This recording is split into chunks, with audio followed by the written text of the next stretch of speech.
তাহলে কি আপনারা 8 দলীয় যে 11 দলীয় জোট থেকে বের হয়ে যাচ্ছেন? আমরা বের করব, আমরা বের হতে যাবো কেন? এটা তো আমরা করছি, এটা তো ওয়ান বক্স থিওরি তো আমাদের।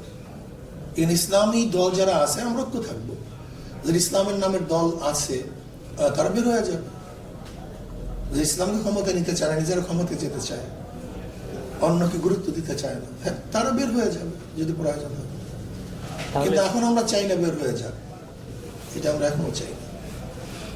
তাহলে এখন আসলে এখন বর্তমান বদলে এখন হচ্ছেটা আসলে কি? এই যে মানুষের যে আকাঙ্ক্ষা ছিল, এটা হচ্ছে মানুষের যে আকাঙ্ক্ষা ছিল, সেখান থেকে আসলে এখন হচ্ছেটা কি? আকাঙ্ক্ষাটাকে আমরা মানে জলাঞ্জলি দিচ্ছি ক্ষমতার লোভে, এটাকে ধ্বংস করে ফেলতেছি ক্ষমতার লোভে, যে আমি ক্ষমতায় যাবো, অন্য কাউকে না, আমি হামকে বাবু টাঙ্গুনিস, আমি বড়, অন্য কেউ বড় না, অন্য কেউ শুনা কেউ। অথচ দেখা যায় আজকে এনসিপির কি আছে, তারপর আমরা তাদের গুরুত্ব দিই। এর কারণ এটাই তো নিয়ম, কিচ্ছু না থাকলে আমরা গুরুত্ব দিই। বিএনপি যাদেরকে ছাড় দিছে, ওখানে বিএনপি যাদেরকে ছাড় দিচ্ছে তাদের কি সংগঠন আছে, কিন্তু এটা জোটের কারণে ছাড় দিতে বাধ্য হয়েছে, এইটাই তো নিয়ম।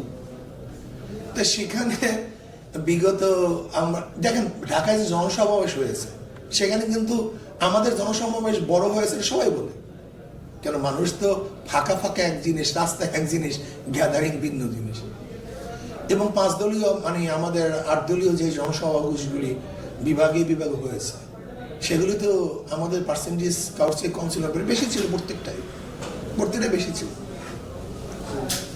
সেখানে দেখা যায় যে ইসলামী আন্দোলন বাংলাদেশ সহ আমরা তো অন্যান্য জোটগুলি আছি, তাদের ব্যাপারে জামাত মনে করে তারা একভাবে ক্ষমতায় চলে যাবে, এরকম তাদের মধ্যে একটা ভাব চলে আসছে, যেটা আদৌ আমি মনে করি যে এটা ঐক্যের জন্য আদৌ ঠিক না।